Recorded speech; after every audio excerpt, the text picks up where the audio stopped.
What is up, guys? My name is Brandon Robles, and today is my best sales of the week number 6. So I got 5 things I will be showing you this week that I thought were unique to show you guys that I sold. So the first book is The Hidden War. It was a signed copy. I wasn't too familiar with the book or the author. I sold it for $24 and I took an offer on it. I think it was also on sale. But I was going to talk about the signed copies because when you aren't familiar with an author or a story or something, but you see that it's signed, a lot of times when I don't see one even listed with a signature on it, I'll go ahead and list it anywhere from $10 to $25 on there and see what I can get. This for particular case, I think there was some other listings that were higher. I decided to undercut them, and I was happy to see that I got an offer for that sale, so I was cool with it. Again, we're getting these books for cheap, so if you have an indication that they will sell for $20, that's not too bad. So the next one I thought was interesting was it was How to Kill a Mockingbird. This is obviously like a popular story. This one, as you can see through the photos, wasn't in the absolute best condition. It didn't even include a dust jacket, but it did sell for $35. It's because it was this specific edition. I'm still learning my first editions, and this one had a W on the copyright page, so I'm not exactly why that was special, but I just saw from other listings and sales that that was selling higher than the others. So I think it was like a 1930s edition or something, but whatever it was, I sold for $35 even with that kind of condition without a dust jacket. So always look, just because you don't see the dust jacket and you think it's not worth it to scan the barcode for Amazon, always check them out just in case, because you'll never know what you're missing out on. The next one was really cool. I actually picked it up at a garage sale, the very few times a year that I actually go garage sailing anymore. I found this one, and it was a big book, and I think it was like Civil War era stamps, and it was really cool, and I picked up this huge binder for $5.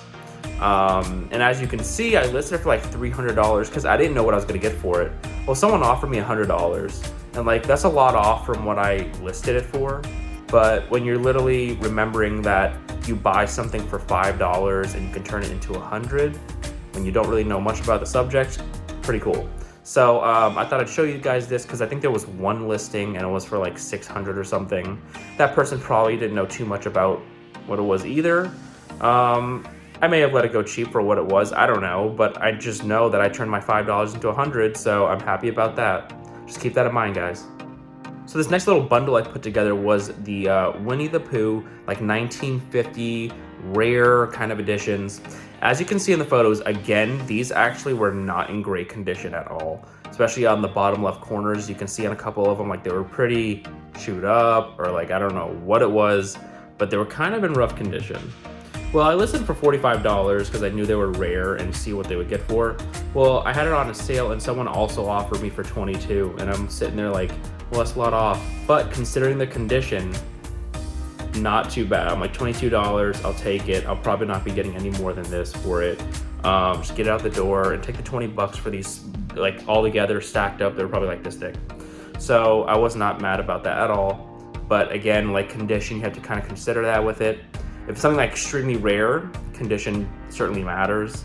But if it's like rare, there's nothing out there like it, like that's cool. But when you see a lot selling or up for sale and they're in much better condition than yours, like you're probably not going to get the price they're asking for. So I was cool with the $22 considering that condition, and I think the customer liked it. So my last sale I'll be talking about is this Disney coffee table kind of book. It was just illustrated and it was really good condition. I sold it for $27, and it was a bigger book, but it wasn't hard to ship at all. And that one was easy. That one was just a matter of scanning the barcode. I knew it was worth it on Amazon, and it was for a good profit on Amazon. But I decided to list it from home because I think there was like one very minor like defect. It might have been like even like a small rip in the dust jacket or something, I don't remember. So I decided to just go ahead and list it on eBay, take a picture of the little imperfection, and they bought it. So it didn't seem like a problem. So as you guys know, I don't usually go over my FBA sales just because that's a higher volume thing. And I'm just gonna take the time to go through each and every one. But so I'm just gonna go over sales. So FBA sales for this week was $757. And my eBay sales were $624. So this was a okay week. Okay, I've definitely had better. but it's okay, not bad. As long as the sales keep rolling in and there's consistency and my low points become my used to be best points, I'm happy with it. That's what these videos are for, is keeping me accountable, and I'm able to keep on checking every single week and seeing my improvements. If you guys enjoy this video, make sure to like, share, and subscribe. Comment down below with any questions you may have, or DM me at TheBrandonRobles on Instagram. Stay hustling, guys. I'll see you in the next video. Ice in my veins, I've been driving this train.